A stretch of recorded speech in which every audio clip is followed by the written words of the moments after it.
Bonjour à tous. Donc je me présente, je suis Thérèse Lemarchand, fondatrice de Coméon, et je suis heureuse de vous accueillir ce matin au village Baïséa, qui est le village de l'innovation du Crédit Agricole, dont nous sommes lauréats depuis plus d'1 an. Donc on est ici rassemblés pour la 10e session de 12, qui est une session un peu particulière puisqu'elle est pour la première fois réalisée en partenariat avec les entreprises pour la cité. 12, c'est un cycle de conférences et d'ateliers participatifs qu'on a lancé il y a 1 an, quand on a intégré le village Baïséa, qui a une structure assez précise, de manière à ce qu'elle puisse à la fois être inspirationnelle et faire part de retours d'expériences assez pragmatiques. Donc on aura la chance d'avoir 12 minutes d'intervention de chacun de nos intervenants, 12 minutes d'échange entre eux et 20 minutes de questions-réponses avec la salle, et on vous invite à intervenir, à continuer à poursuivre cette expérience de participation. Donc Jérémy Fretin de Coméon et Alicia Isard des entreprises pour la cité vont animer la séance. Donc rapidement, et Sylvain Raymond, responsable expertise des mécénats et investissements citoyens des entreprises pour la cité, nous apportera son éclairage final. Voilà, donc rapidement, Coméon, c'est la plateforme du mécénat participatif. Donc on développe la générosité en ligne pour permettre à chacun d'apporter sa contribution au changement qu'il souhaite voir et de donner de la puissance à cette contribution. Donc de quoi faire pour rendre le monde plus beau, plus solidaire, plus fraternel, plus respirable.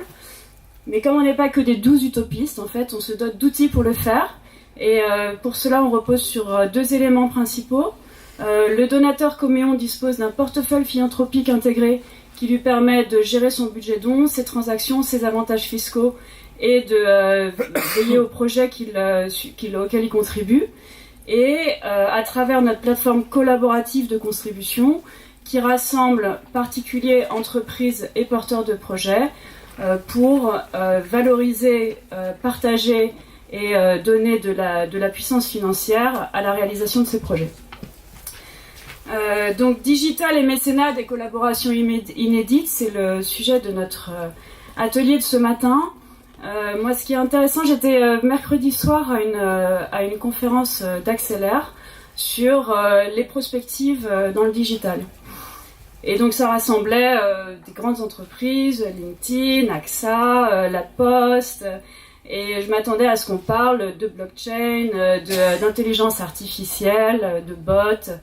Et en fait, pas du tout. Le fil rouge de ces 3 conférences, de ces 3 tables rondes, ça a été l'humain et la RSE. Et c'était vraiment assez étonnant. Et en fait, ce qu'on constate, c'est que le digital finalement percute les organisations, floute les frontières et fait ressentir de façon extrêmement forte un nouveau besoin de cohésion et en particulier des tribus que représentent l'entreprise, ses collaborateurs et ses clients.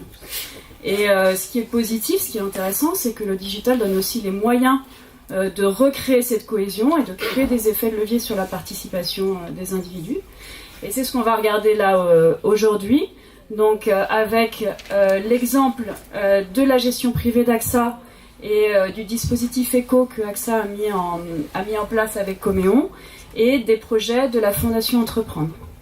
Donc je suis ravie d'accueillir Corinne Caranandini, directeur Wealth Management d'AXA, et Xavier Delattre, directeur général de la Fondation Entreprendre et président de l'Association française des fundraisers, à qui je vais laisser la parole. Donc Corinne. Exactement.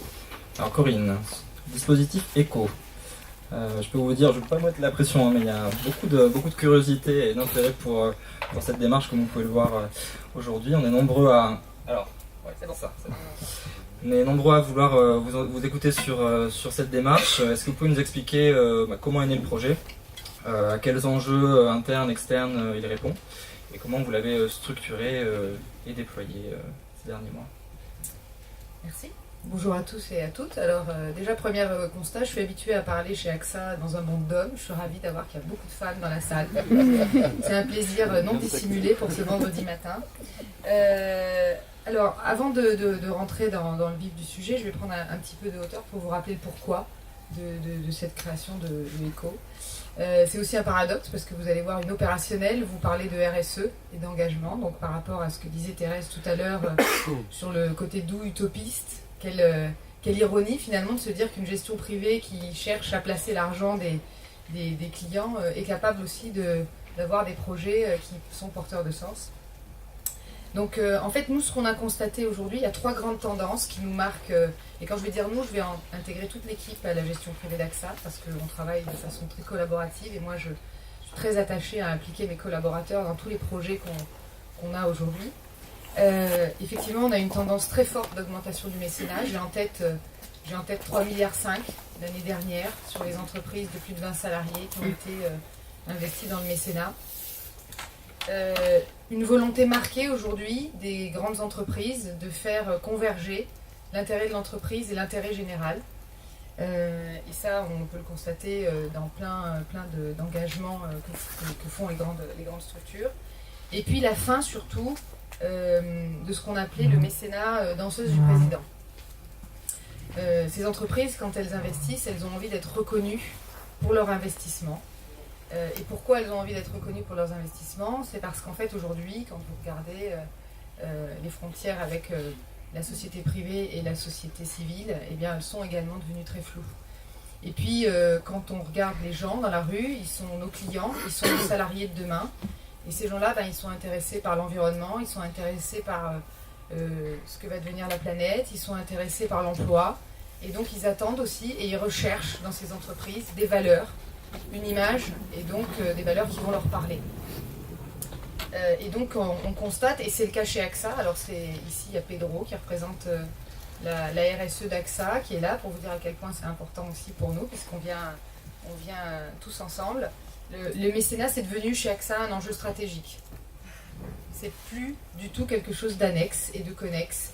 C'est quelque chose que l'on pense gagnant-gagnant avec nos partenaires, qu'on co-construit, où on essaye d'aligner l'intérêt de l'entreprise, l'intérêt du porteur de projet, l'intérêt également du sens qu'on veut donner. Je prends l'exemple de Céline Soubrane qui dit souvent quand on travaille sur les risques de la prévention, et bien quelque part on améliore le monde, on fait aussi qu'AXA a moins de sinistres, et puis on travaille la confiance du client final. Et bien ça aujourd'hui c'est un peu la même logique qu'on a eue à la gestion privée, puisqu'en fait quand on regarde les grands axes qu'AXA a décidé de soutenir, AXA clairement considère que il faut soutenir des projets sur lesquels on est légitime. Donc vous avez AXA Group, l'assureur si vous voulez c'est la préservation du capital, la préservation du patrimoine. Donc quand vous regardez les investissements d'AXA au niveau du groupe, on est très porté sur l'art avec AXA Art et la préservation des œuvres, la préservation des trésors nationaux. Sur AXA France, on a un biais qui est un peu plus proche de la société civile. On est sur la protection sociale des entrepreneurs et le développement solidaire. Alors évidemment, on a dit un mot là magique pour nous qui est les entrepreneurs. En gestion privée, ce sont nos clients, les entrepreneurs. Donc on s'est dit avec l'équipe, qu'est-ce qu'on fait? Est-ce qu'on crée un autre département philanthropique comme les gestions privées? Ou est-ce qu'on essaye de partager avec nos clients nos convictions et nos valeurs et nos engagements qui sont pris en RSE? Et du coup, on s'est dit, finalement, plutôt que de conseiller à un client de créer son fonds de dotation, comment on peut avoir de l'impact en leur expliquant, voilà, nous, on est mécènes de ces actions, venez co-donner avec nous. Alors c'est quelque chose qui est assez frappant en gestion privée et en wealth management, c'est qu'on a eu depuis quelque temps le développement de ce qu'on appelle le co-investissement. Je vais faire un parallèle. Quand les clients cherchent à investir leur argent, souvent ils nous demandent, et vous AXA, est-ce que vous investissez? Et donc on découvre vraiment des nouvelles façons d'investir qu'on appelle le co-investissement. Ça se voit beaucoup dans ce qu'on appelle le private equity, le non-coté. Et en fait, on constate qu'il y a la même logique, en disant, ok, vous donnez, vous avez donné tant d'argent, voilà votre impact, et moi je vais donner avec vous pour que collectivement on ait plus d'impact. Donc une fois qu'on s'est dit ça, on s'est dit comment on va faire? Alors là, je peux vous dire que comment on va faire? Est-ce qu'on crée un club? Est-ce qu'on crée un comité coup de cœur pour sélectionner des projets, pour avoir... Comment fait-on? Et puis là encore la RSE, parce que la RSE d'AXA est très proche des opérationnels, nous raconte qu'elle a rencontré Thérèse et Coméon. Et elle dit, je crois qu'au travers de Coméon, il y a peut-être quelque chose à faire. Et donc on s'est rencontrés avec Thérèse, on est allé très vite parce qu'on partageait la même vision du sens à donner dans nos actions de mécénat. Et donc on avait plusieurs volontés. On voulait dépoussiérer l'acte de don. Autant vous dire qu'effectivement, quand on parle de philanthropie dans les banques privées, c'est un peu poussiéreux. Et c'est très confidentiel. Donc le fait de passer sur quelque chose de digital, ça allait nous donner une expérience nouvelle pour nos clients. On allait se démarquer. Et puis on allait fluidifier. C'est-à-dire qu'on n'est pas obligé de prendre son enveloppe, de choisir, de mettre un timbre, de reposter.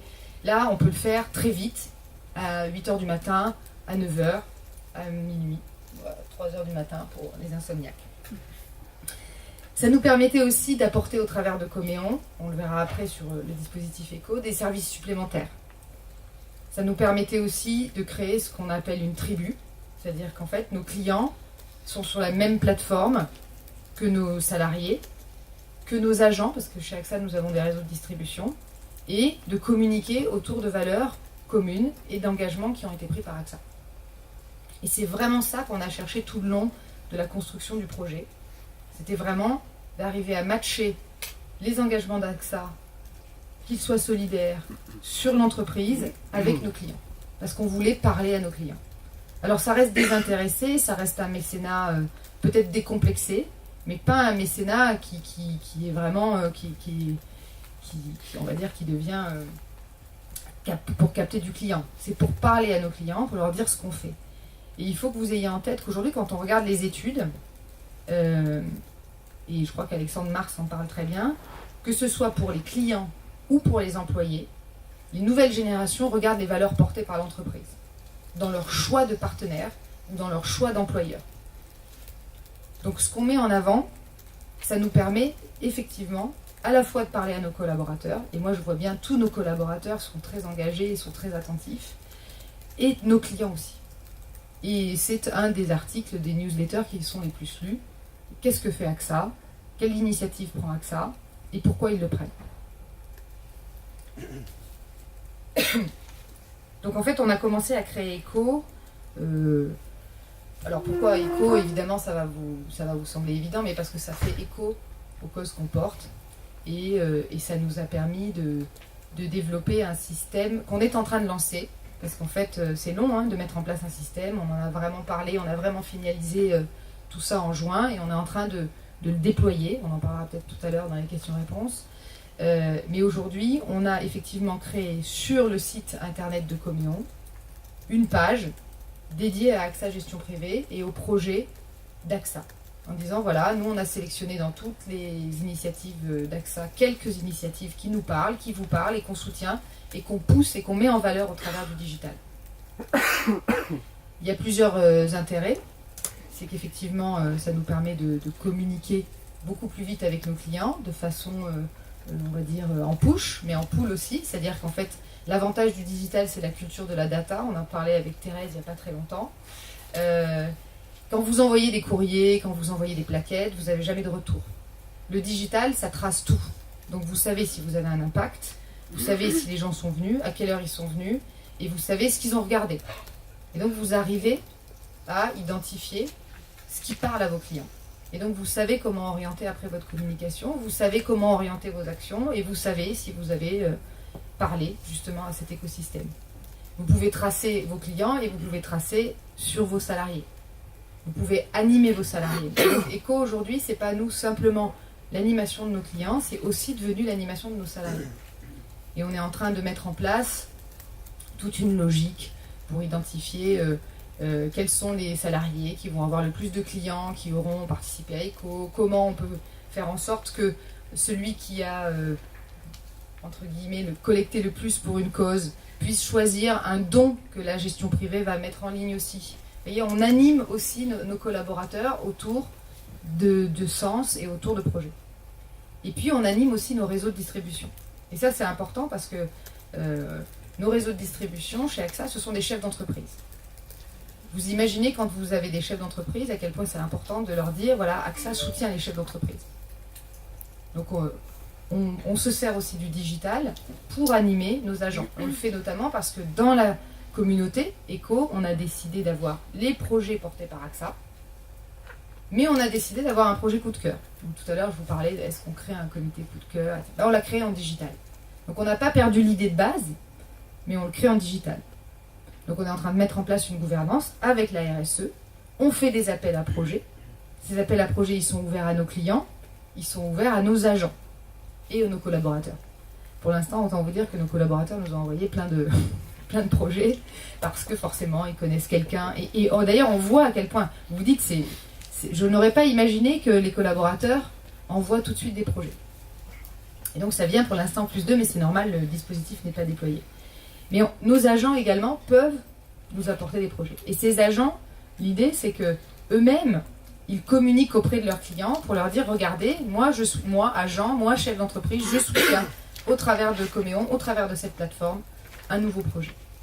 Et là, tout à l'heure, tu parlais de tribu, Thérèse, mais je partage le terme, encore plus qu'une communauté, c'est une tribu qui arrive à s'organiser autour d'un, 2, 3, 4 projets. Et on n'a pas rendu la page pléthorique, même si d'un point de vue technique, on pourrait avoir 12 ou 13 projets. On a décidé de se concentrer sur des projets qui parlent à nos clients et sur lesquels on se dit que collectivement, on peut avoir de l'impact. Parce que derrière le sens, il y a la recherche de l'impact. Et nous, aujourd'hui, nos clients, ils attendent que AXA doit avoir de l'impact. Et nous, comment, nous, clients, on peut avoir de l'impact? Dans nos clients, on a 40% de chefs d'entreprise. Ces 40% de chefs d'entreprise sont non seulement des donateurs à titre privé, mais des mécènes également. Et quand on leur parle, on leur parle aujourd'hui au travers de Coméon et d'ECO, à la fois avec leur casquette personnelle, mais à la fois avec leur casquette de mécène. Et c'est important parce qu'il ne faut jamais oublier qu'on peut intervenir au choix avec une casquette personnelle ou avec sa casquette d'entreprise. Coméon, c'était aussi pour nous, et je termine là-dessus, sur la possibilité d'apporter un service nouveau. Parce qu'en fait, ce n'est pas simplement une plateforme en ligne où je paye et je donne. C'est un espace personnel où je peux gérer mes dons, savoir quel a été mon impact et savoir comment j'affecte ma contribution philanthropique. Et c'est pour ça que nous, aujourd'hui, sur AXA Gestion Privée, on a décidé de créer Coméon parce que ça nous permettait de rassembler à la fois l'engagement d'AXA, à la fois la voix de nos clients et de nos collaborateurs. J'ai dépassé de 45 secondes. Merci. Merci. Xavier Delettre, vous dirigez la fondation Entreprendre depuis 2015, qui a vocation à soutenir, encourager l'entrepreneuriat en France. Vous êtes soutenu par les clients de la gestion privée d'AXA via ECO. Pourquoi avoir choisi de rejoindre ce projet? Qu'est-ce qui vous permet d'activer comme levier, que ce soit en termes de levée de fonds, mais aussi de visibilité, ou d'autres opportunités qu'ECO peut vous offrir aujourd'hui? Alors ECO, ça s'inscrit déjà dans une collaboration, on va y revenir, plus vaste qu'on a déployée entre la Fondation Entreprendre et AXA. Mais en commençant par ECO, ce que disait Corinne, c'est que ça permet de rentrer dans une tribu. Moi, je rejoins assez bien ce terme. C'est qu'on est de plus en plus dans un monde où, si vous voulez développer une non-profit, que ce soit une fondation ou une association, il n'y a plus un seul canal, il faut être présent sur plusieurs canaux, il faut que les gens vous voient sur plusieurs endroits, puissent avoir de la réassurance, comprendre qui vous êtes, les apprivoiser, pouvoir entrer en communication avec eux. Et pour moi, le principal atout d'ECO, c'est ça, c'est que vous rentrez dans une mise en relation, dans une visibilité, dans de l'échange, et puis vous avez, entre guillemets, la garantie, parce que je pense que c'est important, d'une entreprise derrière qui est AXA, qui a une réputation, et l'ensemble fait que quelque chose bouge. Et donc cette visibilité, elle vous permet d'avoir du contact, et c'est le contact qui vous permet de trouver des partenariats, trouver des donateurs, trouver des projets. Et en fait, quand on travaille en non-profit, on est obsédé par le contact. C'est comment je vais animer mes parties prenantes, mes bénéficiaires. Et le seul moyen, c'est de se mettre en risque en étant visible et donc en rentrant en communication. Donc l'intérêt de la plateforme, il est là. Et puis je pense que ça nous permet aussi de rentrer dans des univers où seuls nous n'irions pas. Vous voyez, le fait d'avoir une plateforme type ECO, AXA, on se rend visible là où peut-être naturellement avec nos interactions, on n'y serait pas allé naturellement, on n'y serait pas tout seul. En termes de levée de fonds, est-ce que ça vous permet de toucher des publics nouveaux, le fait d'avoir accédé à eux? Aujourd'hui, c'est un début, donc il faut laisser. C'est ça aussi, c'est que là, je prends ma casquette de président de l'AFF. C'est que dans le monde du fundraising, on croit toujours que on est visible, donc on aura des dons. C'est pas vrai. C'est une plateforme, ça se construit. AXA, c'est pas très vieux encore. Il faut créer ce lien, créer cette dynamique. Je sais que moi j'ai eu des contacts de gens qui ont appelé parce qu'ils nous ont vus sur la plateforme. Est-ce qu'ils ont fait un don aujourd'hui? Non, mais demain, je pense que oui. Et je vous dis, il faut laisser une tribu, c'est comme une famille, ça se crée. Et ça se crée pas en 6 mois. Donc il faut avoir confiance qu'on rentre dans un monde où il y a des paradigmes qui vont changer. Si vous investissez que sur des plateformes où vous voulez un ROI en 6 mois, c'est pas la peine d'y aller. Il faut faire changer des mentalités, changer des cultures.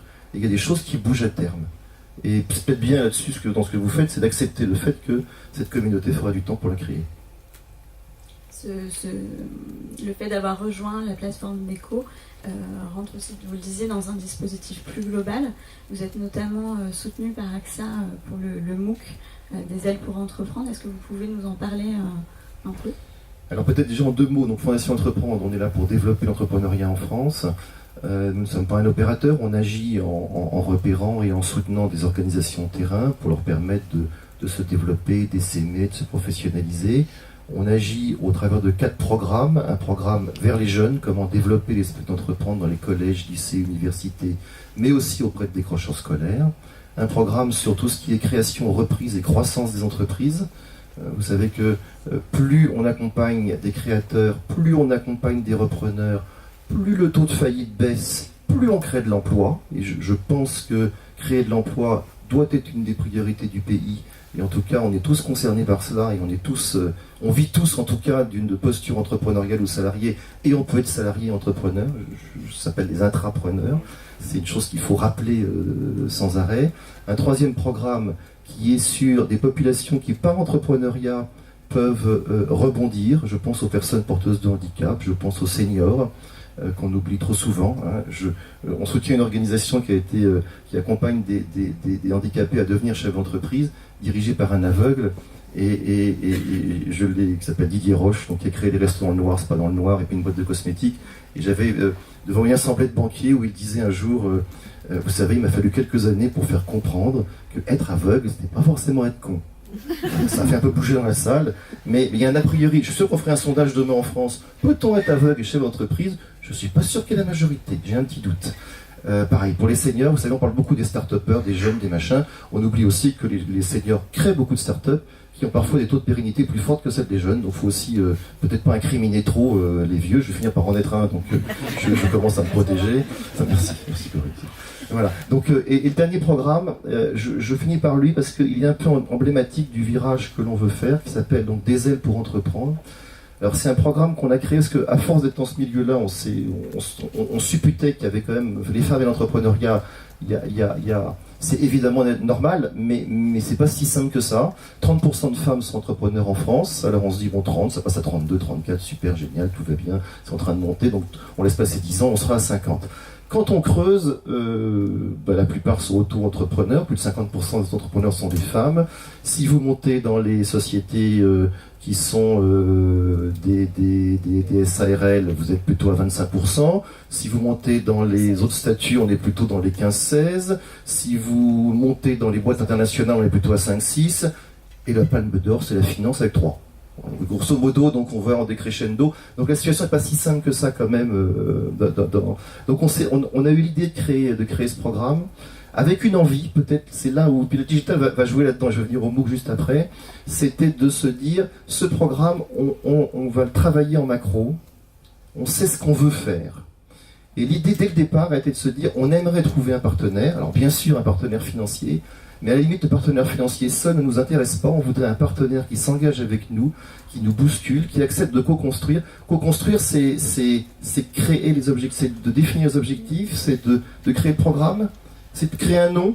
On a passé un peu de temps à s'échanger, on était pas toujours... Voilà, d'accord, mais on a trouvé ce nom des aides pour entreprendre. C'est pas un nom Fondation Entreprendre, c'est un nom Fondation Entreprendre et AXA. Et donc on est parti dans cette démarche de se dire, et si on commençait à créer des partenariats un peu novateurs, où on bouscule les schémas et où on apprend à travailler ensemble. Alors, il y a quelques mois où on cherche, j'en ai eu quelques réunions où visiblement on avait du mal à se comprendre. Il faut passer par là parce que c'est très riche, c'est un peu dans le lâcher-prise de côté. Je pense que c'est sain pour une grande société de travailler dans le lâcher-prise, dans le non-profit. C'est sain pour une fondation d'être aussi en non-profit, de se faire bousculer par une entreprise importante qui n'a pas les mêmes codes, pas les mêmes, et paf, on se prend. Et ben c'est ça, et vous allez voir comment ça bouge, parce que le digital va nous amener à bouger encore plus que ce que l'on pensait. Donc on a commencé par quoi? On s'est dit, on va commencer par une étude. Ça a été le plus dur moment de la collaboration, parce qu'une étude, une fois qu'on l'a dit, il faut se mettre d'accord sur les questions, on n'a pas forcément les mêmes intérêts, les mêmes objectifs, et donc on a travaillé pas mal de temps pour arriver à faire une étude qu'on a confiée à Opinionway, qui était, on avait plein de données instinctives, mais à un moment donné, quand vous voulez vous lancer, il faut sortir de l'instinct et se dire, on peut un peu objectiver quand même. Et donc on a fait cette étude qu'on a rendue publique en avril dernier.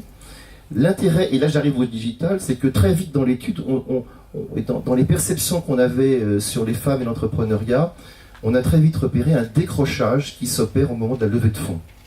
En fait, je me rappelle d'une table ronde que j'ai faite, et il y avait une chef d'entreprise à côté qui dit, mais il y a 5 ans quand j'ai créé ma boîte, j'ai fait comme toutes les femmes, c'est-à-dire mon business model, il fallait 100 000 euros, le mec à côté il a demandé 200, moi je demandais 80. Donc lui il a eu 200, moi j'ai eu 80, et comme un business model ça fait ça, quand vous faites ça et vous avez 80, vous fermez. Alors que 200 vous continuez.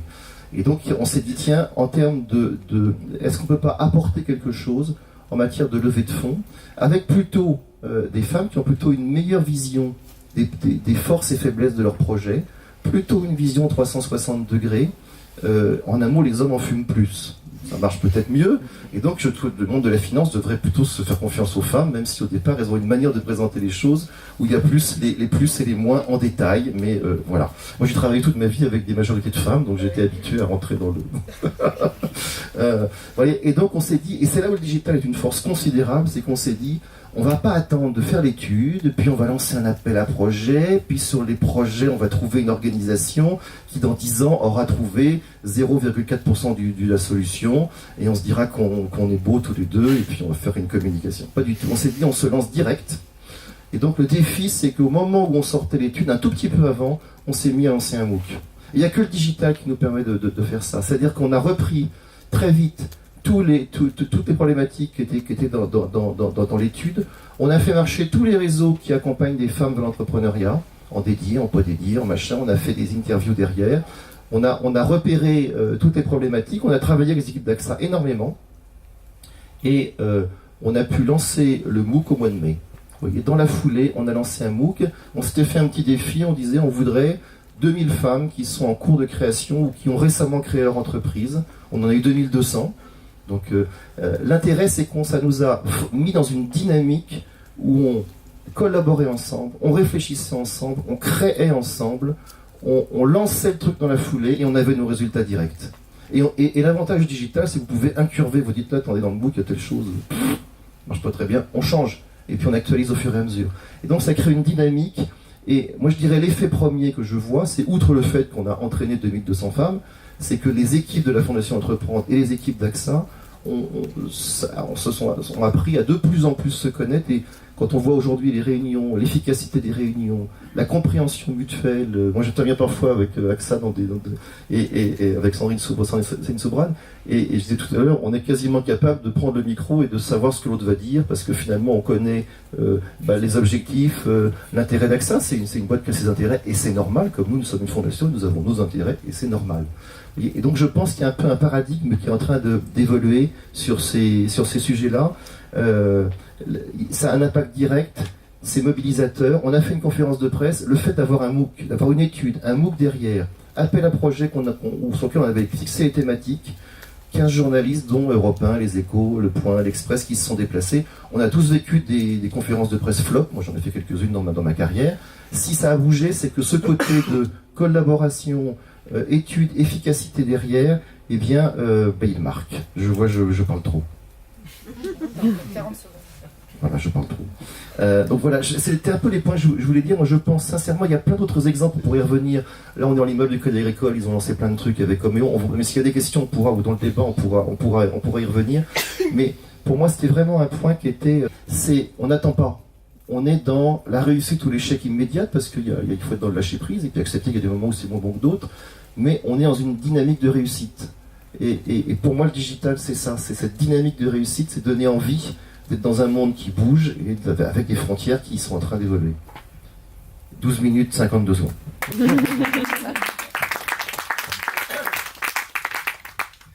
Merci Xavier Delattre. Alors avec ces deux exemples, Echo et puis ce MOOC, on voit bien en quoi le digital peut représenter un effet de levier aussi pour renforcer la relation entre deux partenaires. Corinne Calandini, je voulais revenir sur un point que vous avez évoqué lors de votre intervention, notamment sur le fait qu'un dispositif comme Echo, il ne peut avoir de résultat et n'être efficace que si chaque partie prenante autour du dispositif peut s'approprier la démarche. Et notamment, vous parliez du fait que le discours doit être porté de manière très forte et incarné par les personnes qui sont plus proches des clients, à savoir vos agents et vos réseaux de distribution. Comment vous avez justement, travaillé en interne sur ces questions-là et comment vous avez structuré le discours aussi à apporter aux clients? Alors effectivement, d'abord c'est ce que disait Xavier, hein, c'est quelque chose qui s'inscrit dans le temps, même si l'avantage du digital c'est qu'on va vite, qu'on voit tout de suite si vos actions ont un impact. Voilà. Et du coup vous corrigez. Et du coup en papier vous corrigez pas, mais en digital vous pouvez corriger et ajuster. Donc nous on a effectivement cadencé un plan de lancement auprès des clients, mais ça c'est vraiment du push central, et on sait que la réussite du projet elle part quand même sur la façon dont on va mailler au plus proche de nos clients et porter et incarner ce discours. Donc là, on est en train de finaliser. Donc on a effectivement la formation de tous nos commerciaux sur l'ensemble des projets pour qu'ils puissent parler des 3 projets qu'on a mis en avant, du mécanisme du coup de cœur. On va effectivement, d'ici un mois, faire en sorte de lancer ce petit challenge au sein des commerciaux pour que chacun écrive, non pas par une newsletter, parce qu'en fait, trop d'emails tue l'email, vous le savez. En fait, quand on regarde les stats des pushs qu'on envoie, vous avez des super taux d'ouverture, vous avez super taux de lecture, mais vous avez 0 en engagement. Donc, alors que quand vous écrivez par la personne physique, la personne physique, elle est lue. Souvent, le client interagit, répond. Alors, c'est génial parce que ça veut dire que le digital ne va pas remplacer l'humain. Donc, moi, j'en suis ravie. Et c'est pas parce qu'on se met sur Coméon qu'on a éliminer entre guillemets le rôle de notre conseiller sur le terrain. Et donc l'engagement, c'est effectivement qu'on lance un challenge et on va tracer effectivement qui sont derrière les actions de chaque conseiller, qui aura le plus fait de dons et sur quel projet soutenu. Et en fonction de ça, la gestion privée va donner à un projet que décidera le conseiller. D'accord ? Donc en fait, on lance ça d'ici un mois et on le fait juste avant la fin de l'année parce qu'on sait que malheureusement il y a des périodes propices à la générosité. On n'est pas encore arrivé à avoir des régularités de dons, hein, c'est dommage, ça veut dire que... Mais ça vient. Et donc on travaille de façon extrêmement fine entre le marketing et les commerciaux pour arriver à ce qui porte le discours. Si on n'y arrive pas, on aura beau avoir la plus belle plateforme, on n'aura pas de trafic et on n'aura pas de data. Et ce que disait Xavier est important, c'est de se donner des objectifs. Dans tous les projets, il faut se donner un objectif, que ce soit du non-profit ou du profit. Hein. Je pense que, voilà. Après, moi, ce que j'aime, c'est aussi arriver à faire des choses sans avoir la culture du résultat immédiat. Quand vous créez une entreprise, moi j'en ai créé 6 avant d'arriver chez AXA. Donc vous pourrez témoigner sur les ailes pour entreprendre.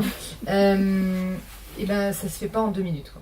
Donc une tribu, ça s'installe pas en 2 minutes. Une famille, Xavier l'a dit, ça ne se construit pas en 1 minute. Donc les résultats pour moi c'est juste un cheminement et ça va être la façon de construire cette tribu. Si on fait Echo pour que ça s'arrête dans 6 mois, ça m'intéresse pas. Echo ça doit perdurer, ça doit grandir, ça va évoluer et puis ça deviendra plus gros, ça deviendra peut-être quelque chose d'autre, mais en tout cas il y a un chemin qu'on est en train de construire. Xavier Delattre, en tant que présidente de l'Association française des fundraisers, vous côtoyez au quotidien les professionnels de la collecte de fonds. D'un point de vue plus global de ces acteurs, comment vous percevez ces enjeux d'accès aux outils digitaux dans leur pratique de collecte de fonds au quotidien? Est-ce qu'ils s'en emparent? Alors en fait, la digitalisation, elle est en marche, elle avance assez vite, mais on est sur un marché, c'est jamais très beau de parler du marché du fundraising, parce que il y a des donateurs, mais c'est quand même un marché, il y en a qui gagnent, il y en a qui perdent, hein, c'est quand même un mécanisme, c'est que l'arrivée de ces nouveaux outils, entre guillemets, complexifie les stratégies, parce que vous êtes sans arrêt en train de réfléchir sur vos cibles, sur comment les atteindre, sachant qu'une partie reste de toute manière sur des médias traditionnels qui sont le bon vieux mailing, d'autres vont fonctionner en basculant complètement dans le digital, d'autres vont être sensibles à des approches téléphoniques. Donc il y a un mixte qui est de plus en plus complexe, notamment pour les grosses organisations, mais qui ont aussi plus de moyens pour agir. Oui, le digital avance. Peut-être moins qu'on pourrait le penser, c'est que le volume des dons qui sont digitalisés reste quand même très très très minoritaire. On peut toujours citer quelques exceptions qui ont presque basculé dans le digital, mais ça reste pas la norme aujourd'hui. Même aux États-Unis, je tiens à préciser quand même, parce que on dit toujours qu'on est en retard, mais même aux États-Unis, les dons digitaux ne sont pas, et de loin, la majorité des dons. Ce qui fait que finalement, derrière tout ça, il y a tous les outils. Mais reste quand même la question, et on retrouve ce que disait Corinne, c'est la relation. Depuis quelques années, il n'y a jamais eu autant de relations grand donateurs.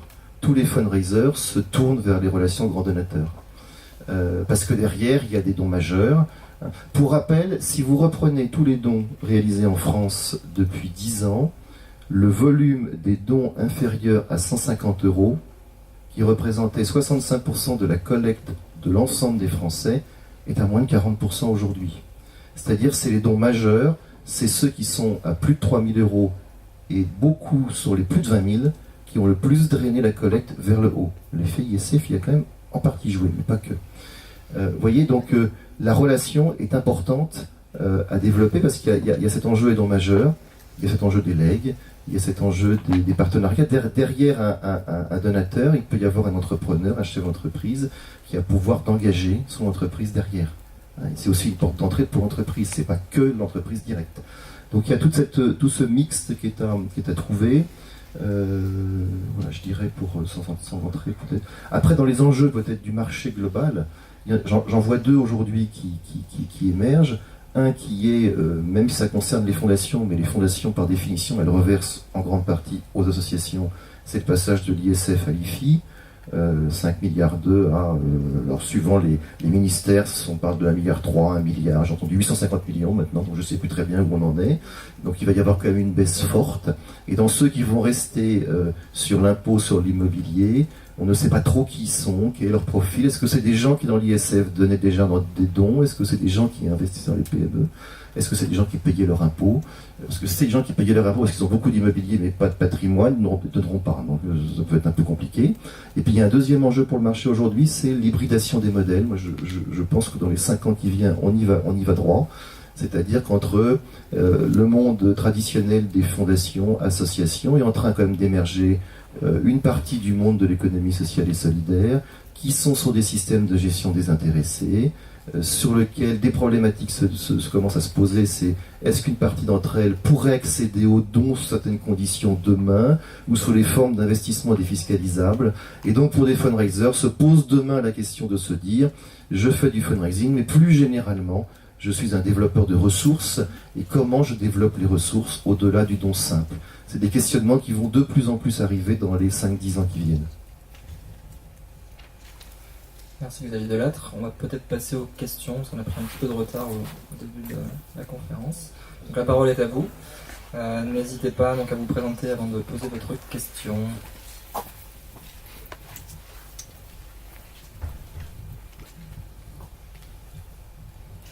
Bravo. Bonjour, Caroline Colombe, je suis chargée de mécénat entreprise à la RMN Grand Palais et je m'interroge sur la compatibilité entre des dispositifs propriétaires développés par une entreprise pour relayer ses axes et ses valeurs et des grosses structures qui ont souvent des projets avec une visibilité et une stratégie à 10 ans. C'est une question, est-ce que ce genre de système s'adapte plus particulièrement aux petites structures qui ont des projets qui peuvent être plus malléables, ou est-ce que vous imaginez aussi des collaborations avec des grosses structures culturelles par exemple? Alors, mais il y a peut-être Pedro qui va. Alors, typiquement, merci de la question. Et sur AXA, en fait, on a quand même beaucoup d'actions de mécénat qui sont sur le long terme, notamment sur la protection et la protection de la culture et l'acquisition des trésors nationaux. Là, pour l'instant, je ne vous cache pas que quand on a lancé ECO, on s'est dit qu'il fallait qu'on parle à nos clients et que j'ai dit tout à l'heure qu'il y avait un point commun dans l'entrepreneuriat et la clientèle gestion privée qui était le premier trait d'union. Il faut savoir saisir un peu et mobiliser, en fait, vous voyez, faire bouger les gens. Donc c'était plus facile pour nous à l'instant T de mobiliser sur cette partie-là que d'aller sur des grands projets long terme. Mais on n'a pas du tout, au contraire, d'a priori, et on peut tout à fait imaginer avoir des projets bien plus long terme. Et je vous prends un autre exemple, la clientèle gestion privée, Xavier disait qu'effectivement les dons avaient augmenté. La clientèle gestion privée, c'est certainement une clientèle extrêmement intéressée sur les dons et certainement c'est une des populations qui donne le plus. Elle a besoin de voir son impact maintenant, elle a besoin de savoir ce que ça donne. Donc c'est vrai que quand vous êtes sur des projets courts, quelque part, vous voyez tout de suite. Mais pour autant, moi je regarde dans nos clients, ils sont tous intéressés par la préservation du patrimoine en France, ils ont tous des œuvres d'art. Nous, quand on leur annonce qu'on a fait l'acquisition d'un trésor national chez AXA, je peux vous dire que c'est là où on a le plus de monde qui vient nous visiter. Donc c'est des choses qui leur parlent. Et ils sont très attachés à ce genre d'action. Je pense que pour l'instant, dans le lancement, ce n'était pas la priorité, mais je ne pense pas du tout que ce soit incompatible. Au contraire. En fait, dans la question, il faut aussi voir, la question n'est pas sur la compatibilité, c'est de toute manière, le monde il change comme ça. On est dans un immeuble du Crédit Agricole. Avec AXA. Avec AXA d'abord, oui. Et on voit sur la plateforme, ils ont lancé la Je donne, je double, où on peut déposer des projets qui sont après sélectionnés et puis ils vont doubler. Ils ont lancé un autre truc qui était Votre voix compte, c'est pour amener des sociétaires, je crois que c'est Brie Picardie qui ont pour amener les sociétaires à faire un choix sur les fonds mutualistes, où est-ce qu'on peut les affecter sur des projets régionaux, donc territoriaux. Donc on va vers ça. Après, la problématique elle va être haute, c'est que le monde bouge vers ce genre de plateforme, vers un éclatement qui arrive.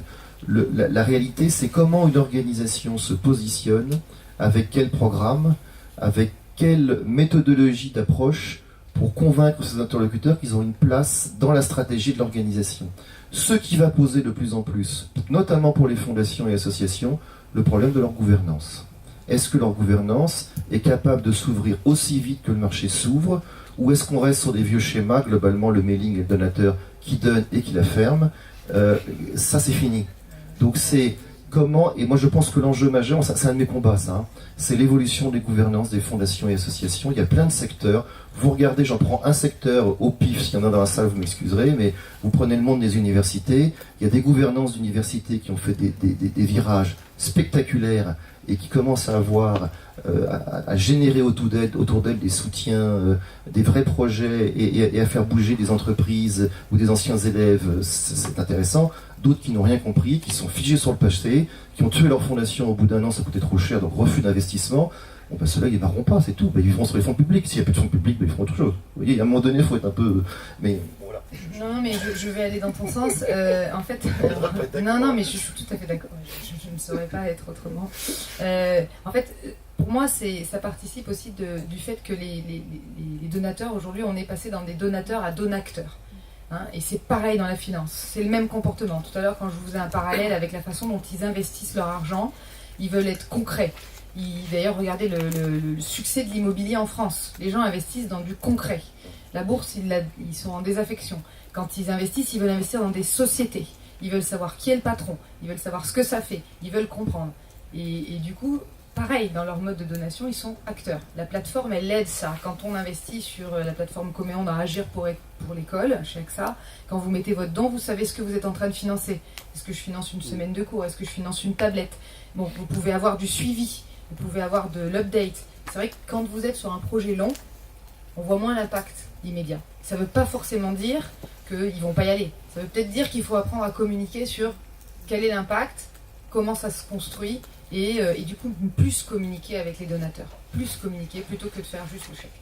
Du coup, je rebondis. Non, On va faire une bombe. Non, c'est intéressant parce qu'en fait, sur l'impact, je reprends le programme des ailes qu'on a fait ensemble.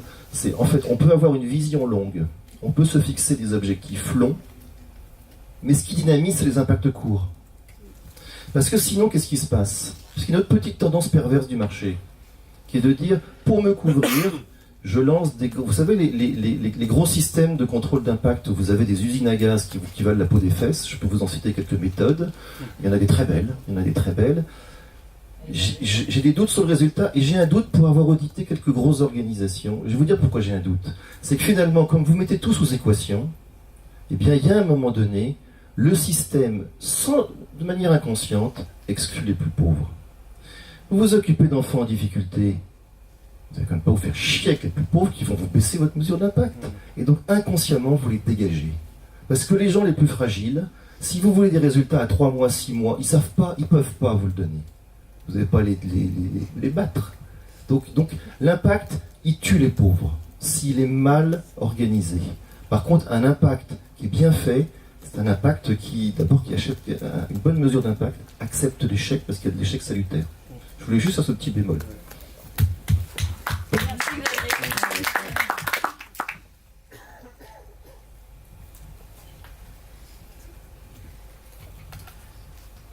Guillaume Ravel, je dirige une fondation de grandes écoles d'ingénieurs de l'Île-de-France, la fondation Paris-Tech. J'ai une question très technique. Il n'accuse pas pour le... Les modèles. Je m'en vais. J'ai une question technique sur le statut, puisque vous avez parlé de reçus fiscaux, de choses de ce type. Or, dans la nébuleuse AXA, on sait qu'il y a le fonds AXA pour la recherche, doté de 2 fois 100 millions d'euros, mais qui n'est pas une fondation d'entreprise.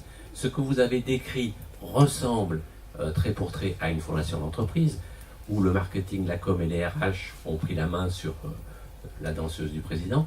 Donc, c'est une question de savoir quel est le statut, qui dans la chaîne, a le statut pour délivrer un reçu fiscal.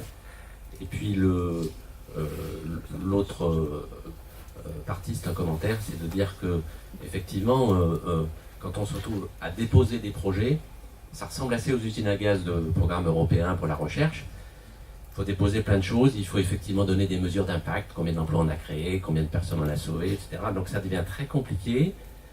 Ce sont des dispositifs qui compliquent la vie des personnes qui déposent les projets. Et on peut regretter le temps où un bon pitch avec le président permettait de déclencher de l'émotion et de la générosité. Alors, c'est peut-être... la RSE serait peut-être mieux placée que moi pour répondre. Moi, je vais vous parler d'Eco. C'est pas... Vraiment, le système Eco, c'est une plateforme digitale où nous, on va mettre en relation le donateur final avec directement la fondation qui est soutenue par AXA. Donc le reçu fiscal, il est délivré alors via l'intermédiaire de Coméon, mais c'est bien la fondation dans laquelle on a donné, que typiquement nos clients, ils donnent directement à la fondation Entreprendre. Hein, ça passe pas par nous. Nous, on est une sorte de sélectionneur, mais c'est même pas le sélectionneur, c'est même pas ça. On sélectionne pas. Nous, on dit à nos clients, notre RSE d'AXA a décidé de soutenir ces projets-là parce qu'on porte ces valeurs-là. Et donc, on vous propose à vous de co-donner avec nous pour qu'on ait collectivement plus d'impact. Donc, du coup, on les met bien en direct et après, ils ont une relation où ils vivent leur vie. On n'interfère pas, ils deviennent des donateurs, ils doivent être animés par les brillants animateurs et les visionnaires. Donc c'est la première partie. La deuxième partie, alors les appels à projets, nous, on n'en a pas encore des milliers, des cents pour les mettre sur la plateforme. Et du coup, la RSE serait peut-être beaucoup mieux placée que moi pour vous dire comment ils sélectionnent. Moi, je vais vous donner mon point de vue, qui n'est que le point de vue d'une opérationnelle en gestion privée, mais qui rencontre des donateurs à peu près toute la journée, parce que sincèrement, mes clients aujourd'hui, ce sont tous des donateurs. L'émotion, elle n'a pas disparu. Quand on choisit un projet, c'est d'abord parce que c'est une valeur gutturale, tripale, qui vous parle, et parce que les petits-enfants, les entrepreneurs, c'est ça qui compte pour vous. C'est votre valeur, c'est votre colonne vertébrale. Elle n'a pas disparu. Après, il y a eu, je pense, tellement de gens qui n'ont pas eu d'impact. Il y a eu tellement de fondations, peut-être, qui n'ont pas été très transparents, que c'est pour ça qu'on a ce revirement. Mais vous savez, dans la vie, c'est des balanciers. Peut-être qu'il y a un balancier très fort sur l'impact, ça va se redétendre au fur et à mesure où le marché aura approuvé qu'il était capable d'avoir de l'impact à court terme, à moyen terme et à long terme. Parce qu'on n'est pas obligé d'avoir que de l'impact à court terme. Voilà. Et c'est pareil dans la finance. Alors c'est marrant, j'arrête pas de faire des parallèles avec la finance, ça doit être rare. On a la même chose sur la réglementation financière et européenne qui arrive, c'est-à-dire que on est challengé sur notre transparence, on est challengé sur notre performance, on est challengé sur notre devoir de conseil, parce qu'il y a eu des excès. Et parce qu'à un moment donné, les gens ont dit, ça suffit, je veux bien donner mon argent, je veux bien placer mon argent, je veux comprendre où il va, je veux comprendre ce qu'on en fait. Mais voilà, sur la partie donation, pour moi, l'émotion, elle n'a pas disparu. Ouais, je crois que dans la remarque, là, je pense qu'il y a peut-être deux volets aussi. Il y a tout ce volet où effectivement l'émergence de plein de plateformes peut avoir un côté mécanique, quoi. Qu'en général, ces plateformes vivent que parce qu'il y a une animation derrière quand même de réseaux et de relations. Et puis il y a le second volet, moi je prends l'exemple de des aides pour entreprendre, c'est des rencontres. Hein. C'est des rencontres entre des gens de la Fondation Entreprendre et des gens d'AXA. Et c'est pas qu'une, c'est une série de rencontres, de convictions, de valeurs partagées, de se dire, bah tiens, de notre côté, on avait quand même travaillé aussi un peu de la relation AXA et les femmes, qu'est-ce qu'ils veulent faire, est-ce qu'ils ont un programme, est-ce qu'ils ont des produits, est-ce qu'ils ont et puis voilà, c'est de se découvrir. Et donc il y a aussi une émotion, moi je pense à la conférence de presse qu'on a faite ensemble, on a eu la chance d'avoir le PDG d'AXA France, Jacques de Peretti, pourtant sur un thème qui ne sont pas les enfants malades ou le cancer, qui était l'entrepreneuriat des femmes. Peut-être qu'on n'a pas envie de pleurer, mais il était ému à la fin parce que de voir ces femmes qui démarrent sur des projets entrepreneuriaux, souvent avec rien, et qui créent de la passion et de l'emploi, ben je peux vous dire qu'il y a des moments ça vous prend au trip. Donc c'est qu'il y avait aussi de l'émotion pour lui. Même si c'est pas lui qui a décidé directement, parce qu'il y a des équipes derrière, et bon, mais n'empêche que cette émotion, il l'a ressentie. Donc je pense qu'elle n'est pas partie.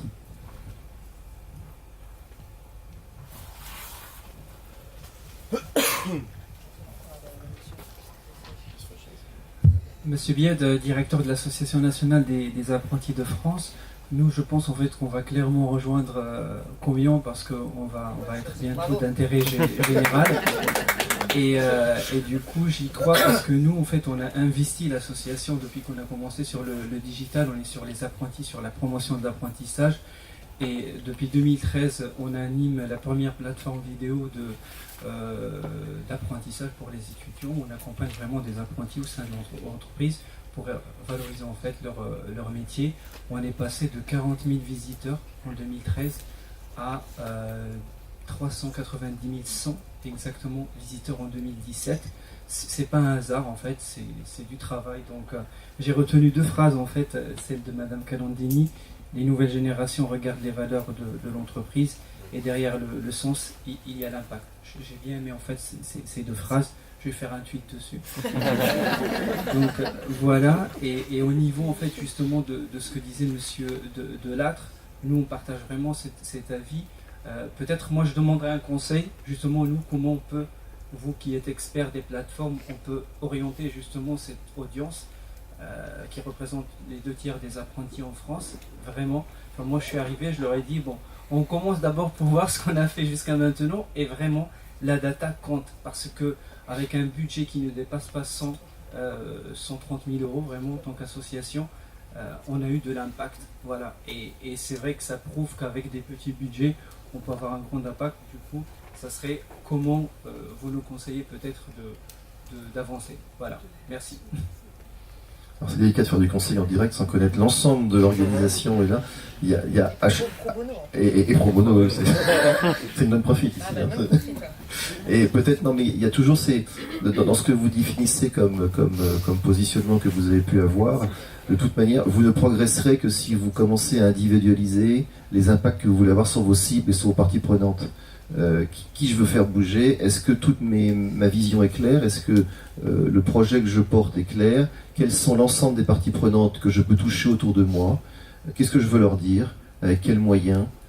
Déjà, si vous passez, c'est toujours simple à dire, c'est jamais simple à faire. Hein. C'est comme, vous savez, l'exercice vision, mission, valeur qu'on doit tous faire régulièrement. On se dit, bon, c'est peinard, je fais ça en un mois, et 8 mois après, vous y êtes toujours, parce qu'en fait, personne n'est d'accord. Donc, c'est des trucs qu'il faut toujours remettre sur l'ouvrage sur le feu. Donc il y a peut-être des pistes là-dedans, et en plus je pense que vous êtes aujourd'hui, compte tenu de l'évolution, sur l'apprentissage, sur une donnée qui va devenir essentielle, où on est en train de quitter cette a priori de si je travaille avec mes mains je suis bon, Et on se rend compte qu'il y a des beaux métiers qui existent dans l'apprentissage. Et de plus, on se rend compte que tous les métiers qui passent par l'apprentissage, et notamment les métiers artisanaux, sont en train de rejoindre les milieux entrepreneuriaux. Il y a une grande vague qui est en train d'avoir lieu. J'ai écouté il y a 3 semaines le président du syndicat national des boulangers, qui est une profession quand même très manuelle, même si en même temps il y a plein de robots, mais il y en a partout maintenant, et qui disait de plus en plus, on est sur un métier où les gens deviennent entrepreneurs, avec 2 pistes différentes. Ceux qui ont fait des écoles de commerce ou des écoles d'ingénieurs et qui basculent sur un CAP de boulangerie et qui se lancent, ceux qui partent d'un CAP de boulangerie, qui reprennent des études de gestion et qui se lancent. Moi, du coup, quand je l'ai entendu il y a 4 mois, j'ai fait les 3 boulangers autour de chez moi. Et j'étais les voir et je leur ai dit, toi, tu viens d'où? Alors le premier, alors j'en ai un, il est boulanger, il est issu de l'immigration, il a créé une première boulangerie et il avait repris les études de gestion, mais il en était là. Le deuxième que je suis allé voir, lui m'a sidéré quand même, parce que je ne le connaissais pas, HEC, CAP de boulangerie, 11 boulangeries à Paris, 5 à Tokyo, une école de formation, 11 millions d'euros de chiffre d'affaires. T'étais chez Paul là, non? Non, je ne suis pas chez Paul. J'étais chez Landemaine, qui a une boulangerie rue de Clichy. Voilà. Et il y en a un autre qui est dans le 9e, près de la rue des Martyrs, que je suis allé voir, et lui c'est CAP de boulangerie. Il a repris des études de gestion il y a 3 ans, 5 boulangeries à Paris. Vous voyez, c'est intéressant. Il y a des professions qui bougent de plus en plus dans ces métiers artisanaux. Et c'est très bien parce que ça va être le moyen de revaloriser une profession. Et alors là, vous, en positionnement à l'apprentissage, vous avez un boulevard. C'est une filière d'avenir, c'est sûr. Merci Corinne Calandini, Xavier Delattre. Pour clôturer cette session, on va laisser la parole à Sylvain Raymond, des entreprises pour la cité. Alors bonjour à tous et d'abord un grand merci à Coméon d'avoir convié les membres du réseau Les Entreprises pour la Cité à ce rendez-vous auquel on a l'habitude d'assister, auquel on a déjà participé sur notamment la question de la mesure d'impact et ça rejoint beaucoup des points qu'on a évoqués aujourd'hui. Simplement vous dire que les Entreprises pour la Cité, donc c'est un réseau de 300 entreprises investies dans l'innovation sociale, comme vous le savez, et que le digital correspond finalement pour nos entreprises à un enjeu fondamental. On travaille beaucoup dans le cadre de travaux de prospective, sur quel est le rôle de l'entreprise par rapport à la prise en charge de l'intérêt général notamment, avec AXA aussi. Et dans ce cadre, on a déterminé un certain nombre d'enjeux de société auxquels, via le mécénat, via leur système d'investissement citoyen, les entreprises vont pouvoir répondre. Parmi ces enjeux de société, il y a la fragmentation de la société, l'individualisme à outrance qui revient systématiquement, et puis il y a la transformation digitale.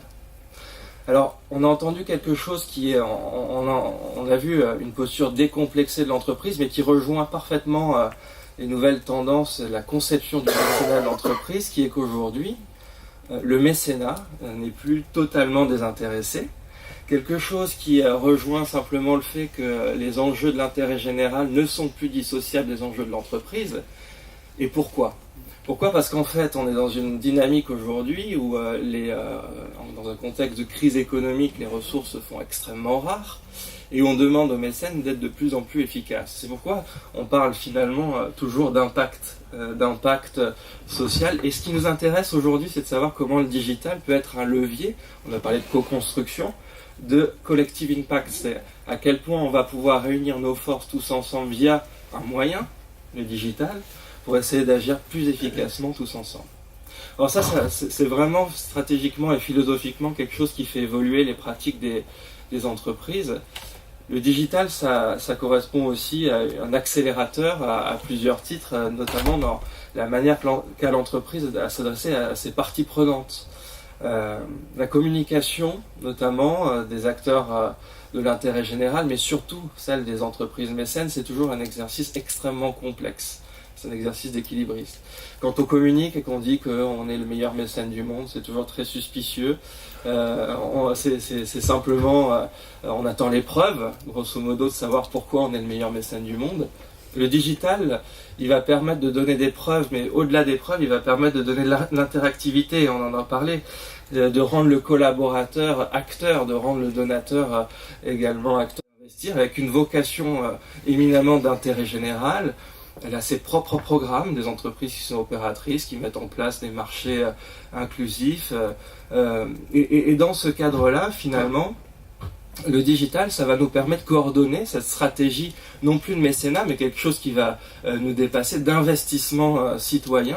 Et comment on va permettre aux collaborateurs, comment on va permettre à l'ensemble de l'entreprise d'adhérer à un certain nombre de ces investissements pour générer le plus large impact social. Donc voilà ce que moi j'ai retenu de cette session du 12. Un mot sur le fundraising, parce qu'en effet il y a des questions fondamentalement de savoir comment le secteur de la collecte de fonds s'empare du digital. Moi j'étais chez Excel avant, désormais Opening, sur des dynamiques et des stratégies de levée de fonds. On voyait l'intérêt du digital, notamment dans la relation renouvelée également aux donateurs. Et là-dessus, le secteur de la collecte de fonds, de l'intérêt général, et là encore une fois on peut parler de co-construction, a beaucoup à apprendre du secteur marchand, dans la relation que le secteur marchand a avec ses clients tout simplement. Et comment le digital va accompagner justement le donateur qui est sollicité via des médias extrêmement traditionnels, y compris le grand donateur qui est finalement de plus en plus connecté. On a parlé d'Alexandre Mars, c'est le cœur de son projet. La Fondation EPIC aujourd'hui c'est un logiciel, c'est évidemment tout le sens du digital, d'essayer de connecter, sélectionner des projets et de créer une relation qui permet au donateur immédiatement de comprendre quel est l'impact à court terme du coup de son don. C'est l'impact investing, c'est l'aventure philanthropie, c'est la nouvelle tendance du mécénat qui nous permet de se dire qu'à partir du moment où on va faire un don, on va être efficace.